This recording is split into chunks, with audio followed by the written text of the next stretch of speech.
镜头转来咱国内，台南的永康昨昏下晡有一栋透天传出火烧，伫3楼的生命厅是熊熊大火，有一个行动不便的妇人人掉伫内底，加在真紧就互救出来。然后消防人员是全力拍火，火势差不多半点钟内就已经拍化。大火一直对窗仔门内冲出，互人看了真惊。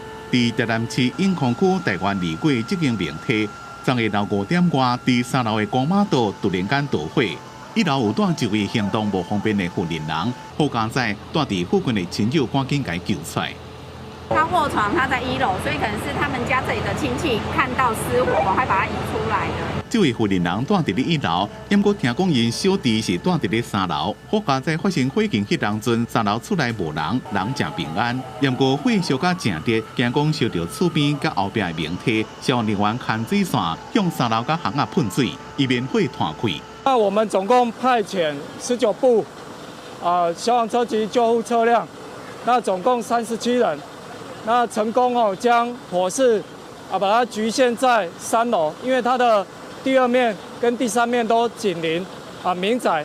火大约伫半点钟久了拍花，炭烧的面积算起来差不多10平方公尺。消防人员结束任务，互相用水喷身体降温。然后发生火警的原因，一个财产的损失，一个调查。记者综合报道。